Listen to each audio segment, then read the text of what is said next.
As of today, this house is ours. Everyone else, please leave, said the unexpected relatives who visited. It was only a few days after Bradley passed away. 9 of them appeared out of nowhere at our house, claiming it was theirs. I just laughed at this. They, knowing nothing, looked at me suspiciously and demanded an explanation. Don't you know? Actually, this house is already mine, I challenged them, and revealed the wish Bradley had entrusted to me. Hearing this, they were shocked, their faces turning pale. I, Hazel Thompson, am 52 years old and work in the kitchen of a dining establishment. Hazel, can you work overtime today? No, manager, I've already told you that I can't. That's right. Her husband is still hospitalized, so we should have asked someone else to cover until he returns. My apologies, Hazel. You can go home on time without any issues. Our restaurant is a popular Chinese restaurant in town, known for its cost-performance ratio and beloved by people. The dishes offer great value, which is why we're busy with many customers every day. I used to not mind working overtime, but lately, since my husband Bradley has been suffering from severe cancer and living in the hospital, I have been leaving work on time. He is 2 years older than me, and we've been married for 30 years. But this is the first time he has had such a serious illness. The cancer, found during a health check, had already metastasized to several places, and his physical strength began to decline rapidly after receiving the news. It's unfortunate.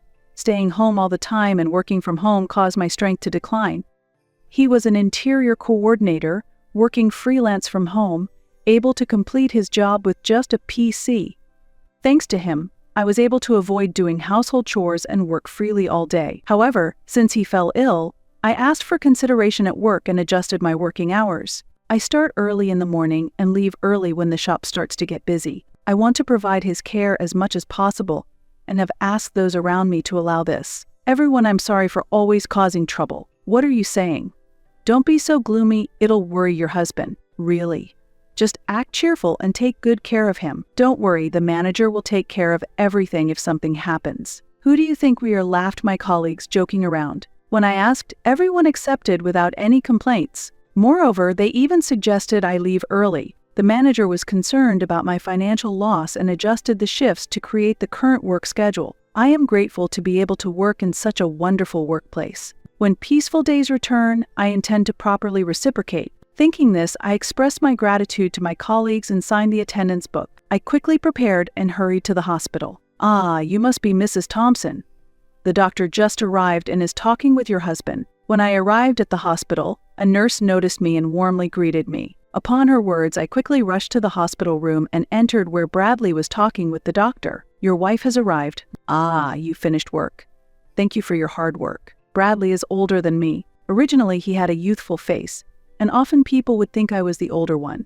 But since his cancer diagnosis, he seems to have aged rapidly. Now, he might look older than his actual age. His face, now thin, lacks the liveliness it once had, and his smile is weak. I won't be defeated by the illness, he initially said with a smile, but the body is honest. Contrary to his bravado, he is weakening day by day. I was just explaining the details of your husband's condition. How is my husband's condition? Doctor, please let me share the rest. Just as I was about to get information from the doctor, Bradley suddenly interrupted. At that moment, an ominous feeling brushed through my mind. The doctor seemed to sense something too, and quietly left the room with a nod. Hey, Hazel, how much time have we spent together since we got married? Bradley suddenly said, while looking out the window. Worried about his condition, I answered hesitantly.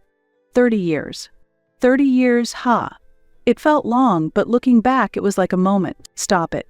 It sounds like you're saying it's almost the end. Maybe another half a year, Bradley murmured as he reminisced. His words sounded as if he had accepted the end of his life, and I hurriedly tried to stop him. However, he started talking over me, avoiding my gaze. Just hold on for another 6 months. Really, it might even be sooner.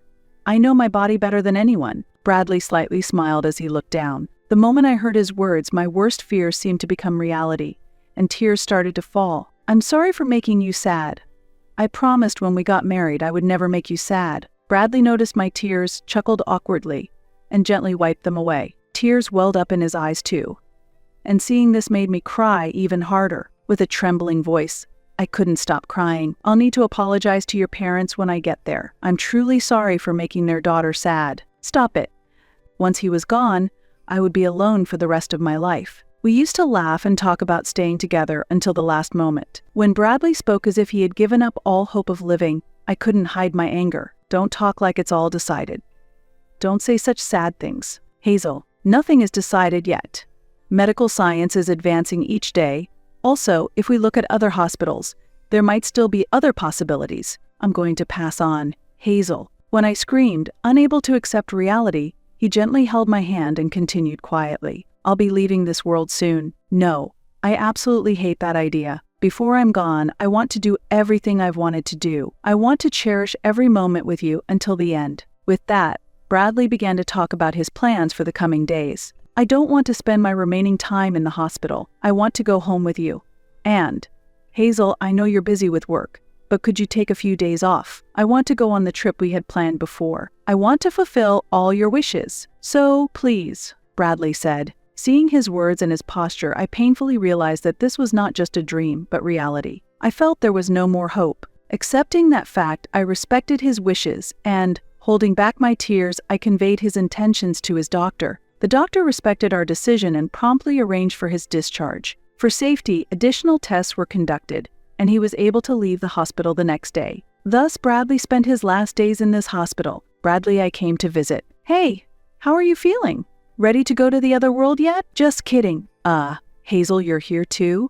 I thought it was just Bradley. Sorry. Since we had some time before dinner, I decided to stay in the room as long as possible to be with him. Suddenly, Bradley's mother and his brother Marcus and Marcus's wife, Rita, came to visit. It's been a while, Marcus. Bradley's brother, Marcus, is 55 and works in construction but often skips work and holds no position at his age. He just goes through the motions day after day. His wife, Rita, is 34 and beautiful, but her expression is stern and her speech is rough. Her dominating attitude is notably different from the usual behavior towards others, and for some reason, it stands out to me. Despite being 74, his mother is very youthful and full of energy. However, her greed is clearly visible on her face. She loves Marcus abnormally and looks down on Bradley. I truly despise Bradley's family. Marcus always makes insensitive jokes, and Rita probably hates me as well. From the first time we met, she regarded me as an enemy and never misses a chance to make snide remarks. My mother-in-law doesn't treat us as humans and constantly irritates us. She sees Bradley not as a son, but as a money tree. She makes financial demands as soon as we meet.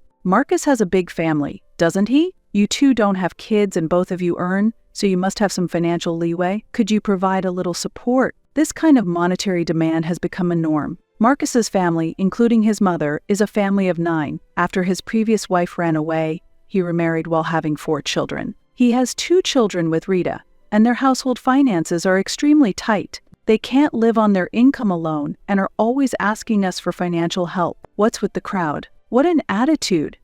Isn't it cold to treat your own mother like this? Bradley, take better care of your mom. She's been very lonely since your father died. In fact, his mother's odd behavior started after the death of her husband. He was a strict and rational person. When he was alive, she did not act the way she does now. The entire family was united and spent time together harmoniously. But after his death, it was as if all restraints were lifted, and she changed completely. Previously, Bradley's father would encourage her to be considerate towards us, but now it seems she has no reason to accept me. She started talking about money all the time with Bradley. Marcus had previously run away with another woman, and during that time he was disowned by his own father. After my father-in-law's death, the disownment was lifted, and he returned home with his new wife, Rita. This town supports child rearing, but raising 6 children requires considerable economic strength, which is challenging. Bradley was always dumbfounded by their unrealistic ideas. This month is financially tough again. Could you give us a little support? What? Please stop. Bradley is already struggling so much. What are you thinking? Please be quiet. This is a family matter. That's right. Furious at my in-law's irrational behavior, I couldn't help but yell. However, Marcus easily dismissed it. Next to him, Rita laughed mockingly, waving her hand as if shooing away a dog. Sorry, but we really can't afford to give you any money. Oh, that's troublesome. I thought you would figure something out. That's why I came all this way. Ah, what a useless son. My mother-in-law muttered under her breath, grumbling. I'm reaching my limit with these 3's unreasonable behavior. So what's the specific situation? How is the cancer progressing and what about the prospects for discharge? Clearly, she was not concerned. Given her greedy nature, she probably had some selfish plans in mind. He has 6 months to live. He's planning to be discharged tomorrow and spend his last days at home. Is that so? The moment they heard these words, their eyes lit up. Far from being shocked, their faces were filled with joy, which was unbelievable. Their unpleasant demeanor made me feel nauseous. Then we'll come to pick him up by car when he's discharged. He can't walk back, can he? There's no need for that. While Bradley responded calmly, his mother and the others spoke excitedly. Unable to bear the scene any longer, I forcefully ejected them from the hospital room. "What are you doing?" they yelled. "Please go home. I will handle the discharge preparations myself, and your presence is not needed. I never want to see you all again." "What are you saying?" As my in-laws tried to argue, I quickly dismissed them, slammed the door shut, and locked it. I immediately explained the situation to the hospital staff and had the nurses prohibit visits from anyone but myself to ensure my in-laws couldn't contact Bradley. "I'm sorry, Hazel. I've caused you trouble. Why don't you stand up to them? They ridicule you and use you." I pressed him, my anger rising. Why should such undeserving people live at ease while someone like Bradley must suffer? It might seem irrational, but I felt I couldn't bear it unless I lashed out at someone. I still loved Bradley deeply and didn't want to accept that he would be gone. I didn't want to confront them and burden myself. So I was glad you spoke up clearly. "Hazel, that's why I have a request for you." A request? Bradley then entrusted me with a significant task that was so unexpected, I couldn't hide my surprise on the spot. Yet he was utterly serious. With a grave expression, he emphasized, "Please, this is my first and last request." "Understood," I promised to fulfill it. After that exchange, I took custody of a specific item from Bradley and went home for the day. The next day, before my in-laws arrived, I quickly helped Bradley to get discharged from the hospital. We returned home, but there was a lingering fear that his family might soon show up. Determined to protect Bradley from them, I decided to slightly alter his wish. Eventually, instead of staying at our home, I asked an acquaintance if we could live in their villa for a while. "It's sad to leave our home, but as long as you are with me, anywhere is home." Bradley smiled shyly at that, and I couldn't help but blush. After explaining the situation at work, I took a long leave of absence. My wish was to be by Bradley's side until his last moments. With the help of friends, Bradley spent his remaining days quietly, and his end came peacefully. 6 months later, he quietly passed away. At the funeral, I saw my in-laws for the first time in a long while. I was on guard, expecting them to say something, but instead of showing sorrow, they just looked at me and smiled smugly. The moment I saw their unpleasant smiles, I felt a chill. What could this possibly mean, I wondered. Soon I would come to understand the meaning behind their laughter. After the funeral, as I was sorting through Bradley's belongings at home, the doorbell rang. When I opened the door, there stood my mother-in-law and Marcus, laden with numerous bags. "We finally found you.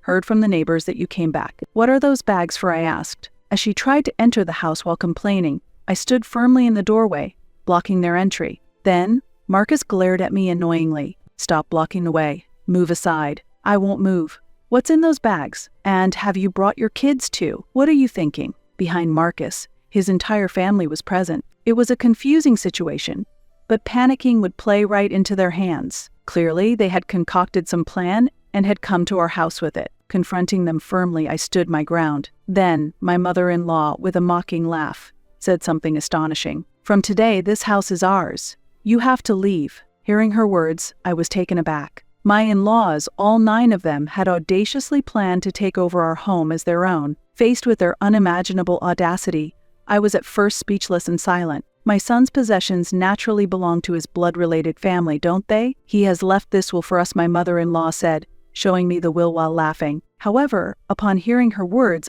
I couldn't help but burst into laughter, overwhelmed by the absurdity of their actions. "What's so funny?" My reaction seemed to irritate them. Rita peeked out from behind Marcus, glaring at me angrily. Wiping the tears from my laughter, I faced their displeased looks and delivered a shocking truth. "Don't you know? Actually, this house is already mine." "What?" said my mother-in-law. "What?" echoed Marcus. My statement left them baffled and dumbfounded. Their clueless expressions brought another wave of laughter from me. But composing myself, I went to fetch some important documents from another room to deliver even more astonishing news. "As you can see, I am now officially the owner of this house." Bradley had already transferred the ownership to me while he was still alive. "What are you talking about?" my mother-in-law exclaimed, her eyes wide with surprise. She hastily snatched the documents from me and examined them closely with Marcus. "It's true, it's been changed to her name. they murmured in shock. The document was official and the ownership was indisputably mine. As my claim was clearly proven true, Marcus and Rita raised their voices in protest. "What are you talking about? How come Bradley doesn't own the house anymore?" Unfazed by their shouts, I calmly continued. "He wanted to change the ownership to me before his discharge. He thought it would be more useful for the future if he transferred it to my name while he was still alive." At this point, my mother-in-law interrupted, thrusting her copy of the will at me. "This can't be. Look, here is a will he wrote." The document she showed was indeed written in Bradley's handwriting, but there were no seals or signatures on it. It was merely a document and did not function as a legal will, which they seemed not to understand. Their ignorance only left me exasperated, and I sighed deeply. However, no matter how much I explained, they were unlikely to accept the truth. Anticipating the next developments, I asked them to wait a bit and called a lawyer for legal assistance. "I appreciate your help. I apologize, but his family has come over concerning the will. Could you possibly come over urgently? Thank you." As I suddenly started making the call, Marcus stared at me suspiciously, wondering, "Whom are you contacting?" I offered no detailed explanation to him, but urged him to come inside first. I seated my mother-in-law and Marcus in the living room, and told the children they could play freely in the bedroom. Soon, the house's chime rang, and I went to the entrance to greet the visitor. I then escorted the person I was speaking with on the phone into the living room. I apologized for the delay. As the suited man entered the room, Marcus and the others immediately became more cautious.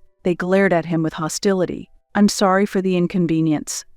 This is Mr. Russell, the lawyer who has been helping us with Bradley's matters." "Russell? I called you because my mother-in-law brought a will." A lawyer, upon learning Russell's identity, my mother-in-law exclaimed in astonishment. "I got acquainted to him through a friend of the owner of the villa we were renting, and he had been briefed on the matter. Although he was young at 30 years old, causing Bradley and I to feel uneasy initially. He was reputed among his friends for his quick thinking and especially strong handling of family disputes. After a face-to-face meeting, we trusted him completely. Bradley and I had explained the entire situation regarding the inheritance and family troubles to Russell, and formally hired him as our lawyer. My in-laws seemed completely unaware that Bradley had hired a lawyer. They looked astounded, as if they had not been informed at all. Marcus and the others were also wide-eyed and at a loss for words. "Allow me to reintroduce myself. I am Russell. I am here at Bradley's request.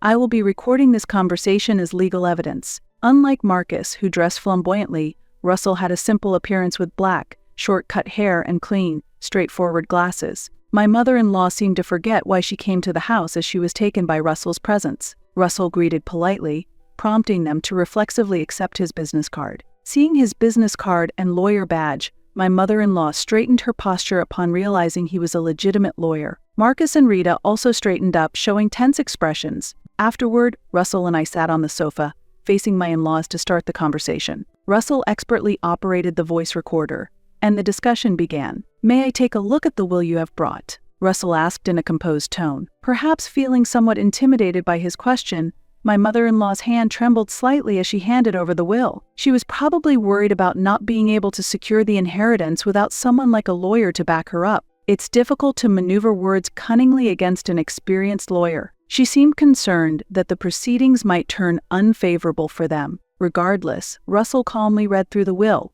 After finishing, he looked at me and nodded slightly. "Thank you. I will return this to you now," he said, handing the will back to my mother-in-law with a polite smile. His reaction only fueled her anxiety further. "Was that really Bradley's will?" she asked. "Yes, indeed, it appears to be Bradley's will," Russell confirmed. "See, with this, the house becomes ours," she suddenly began to assert confidently. However, Russell promptly tempered her expectations by adding, "That will is an older version, though." "What do you mean?" the mother-in-law exclaimed in surprise. "It seems you did not catch that."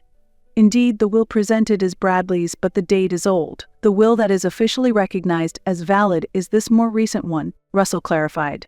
He then pulled out a newer will from his bag. This will was more recent than the one my mother-in-law had, and it read, "I leave all my assets to Hazel. The previous will I wrote for my mother is hereby revoked, and this document shall stand as my official will." "What? Let me see that."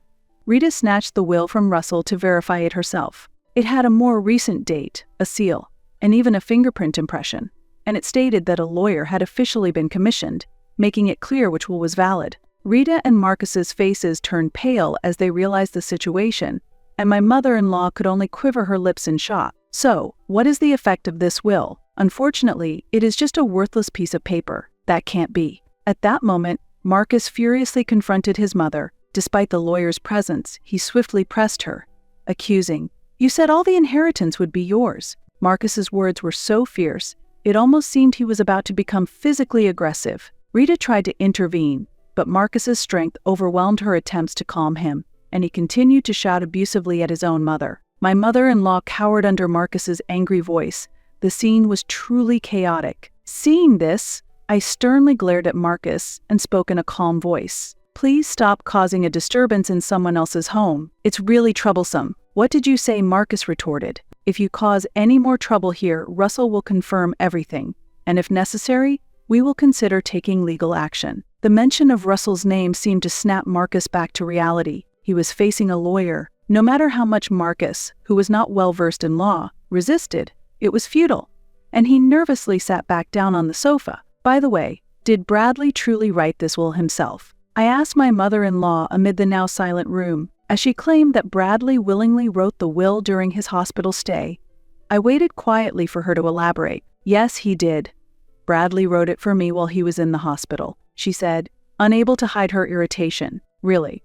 Was Bradley happy to write it?" I probed further. Her irritation was evident as this questioning began to feel like an interrogation. "Enough already." "That's what I've been telling you. What are you trying to ask?" Rita interjected sharply, and my mother-in-law nodded in agreement. I caught Russell's eye and gave him a signal. Receiving my cue, Russell adjusted his glasses and nodded affirmatively to me. This was his way of giving the green light, and I was about to reveal a significant fact to my in-laws. "That's an interesting story, but it seems a bit off. Actually, hospital surveillance cameras recorded you forcing Bradley to write the will." As I spoke, I pulled out my laptop from my bag and inserted a USB drive provided by the hospital into the computer's port. Bradley had confided in Russell that he was coerced into writing the will. We informed the hospital of this fact, and they were cooperative, providing us with the surveillance footage. I quickly downloaded the data and displayed the video on the screen. "We'd be in trouble if you died and the inheritance didn't come through," my mother-in-law could be heard saying in a threatening tone as she coerced Bradley to write the will. The footage clearly showed her pressuring Bradley to write the will, with Marcus and Rita also present and involved. "If you don't want anything bad happen to your wife, just write the will quietly," they could be heard urging Bradley in the video. "Hey Bradley, just sign this and nothing will happen to her, so don't worry." This video was taken 3 days before Bradley left the hospital. My in-laws were questioning Bradley about the progression of his cancer to secure the inheritance. "No, it's not like that. It was just a joke that went too far, really. I saw a drama before going to the hospital where the villain looked so cool.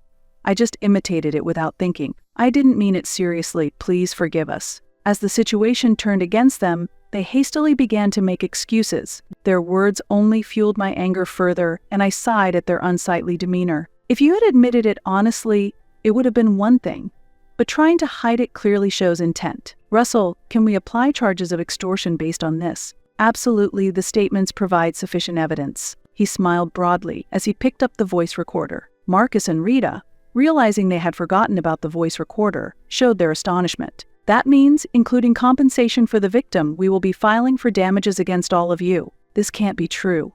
"Wait a minute, Hazel. It was only Mom who made him sign. We were just watching. We didn't force him to sign anything." Rita desperately tried to distance herself from the responsibility. This led to an unpleasant argument between my mother-in-law, Marcus, and Rita. "It was you two who offered to help get the will written, wasn't it? You said you would handle it properly, Mom. We were just watching. You were the ones rushing Bradley to write it quickly. That was because Bradley's medical appointment was approaching. It wasn't about rushing the will, there just wasn't much time, and we thought it should be done before Hazel arrived. It seemed they might have been advancing their plan while I was not around." Rita continued to provide more testimony, but in the heat of the argument, she seemed unaware of the significance of her own statements. The quarrel was so intense it made me want to cover my ears. Meanwhile, the children who had been playing behind the scenes seemed to notice the commotion and gathered around us all at once. Among them was a child as young as 2 years old. The anxiety in the children's eyes was evident. The children were not at fault, I understood that much. Therefore, I quickly called over my eldest nephew, a 5th grader, and guided the children to another room so they wouldn't have to witness the unsightly fight among the adults. He couldn't grasp what was happening. but he took his brother and sister to the room as instructed. Once the children had left, I calmly criticized the three adults. Isn't this shameful? What kind of parents are you? What are you talking about? Denying your own responsibilities and blaming each other in front of the children. Don't you think it's pathetic? You're just trying to escape responsibility. Upon hearing my words, Rita suddenly remembered the children who had left, and she showed a remorseful attitude in front of me. I truly am sorry. I acknowledge everything, not just the threats. Please forgive us. Marcus and his mother also quickly apologized next to Rita, trying to gain some forgiveness. We need to support our children, so please help us with the financial part. I also don't know how I'll manage from now on. If we are charged with damages, we're done for. Please overlook this. If there is a sin, I will atone for it. They were begging for forgiveness while crying. However, their attitude only fueled my anger further. In the end, all you think about is yourselves and money. I can't sense any real remorse from you. That's not the intent. It's just that we're financially strained, and we wanted you to understand our situation. Do you realize that saying such things just sounds like you're making excuses? Caught by my words, Marcus involuntarily fell silent. His mother and Rita likely felt the same. Without giving them a chance to apologize further, I threw even harsher words at them. I have no intention of forgiving you. If you truly are concerned about your children, you should be looking to increase your work to repay your debts. Isn't everything that happened a result of what you did to Bradley? It's all your fault. Yet, why should I forgive you? It's unreasonable. They were left speechless, with no room to argue. If you understand, then please leave. This house is important to me, and I have no intention of living with you. Hazel, please forgive us. We were wrong. Hazel, please help us. They begged for forgiveness, but I coldly refused them. If you say another word, I'll call the police. Finally, fearing the threat of the police, they showed signs of panic. They quickly gathered their children and belongings and left the house. Russell and I watched their departure with a cool gaze, and we immediately locked the door after they left. We sighed in relief, finally settling the matter. Afterwards, I asked Russell to promptly initiate the process for claiming damages. He had already prepared everything, and the claims process proceeded smoothly. The three were charged $30,000 in damages for coercing Bradley into signing the will. Unable to pay the large sum, they proposed a settlement, but I made no concessions. I will insist on full payment. Because I refused to negotiate, their lives changed significantly. My mother-in-law had to care for 6 children alone from morning to night, and Marcus and Rita were forced into a life of continuous hard work. They sold their house and moved into a cramped apartment, all 9 of them. While they continue to pay the damages, there is no prospect of their lives becoming easier anytime soon. They will continue to live under difficult circumstances, at least until the youngest child becomes an adult. Thus, I successfully severed all ties with them. After sorting through our belongings, I still live in the same house. While I continue my daily work, friends from work visit occasionally, so I hardly ever feel lonely. Every day, I stand before Bradley's portrait and continue to talk about daily events to him. This is the last promise I made to you. Even if I fall ill and am taken to the hospital, my daily ritual of talking to you will never cease. On that day, as Bradley neared the end of his life, he shared one final wish with me. It was for me to talk to him daily. I love your voice and our conversations more than anything, so I hope you will keep talking to me every day, so that your voice can reach me even in heaven. After he passed away, I solemnly vowed to keep the promise I made to him. Until the day I depart to join him, I will maintain our bond by never missing a day of talking to him.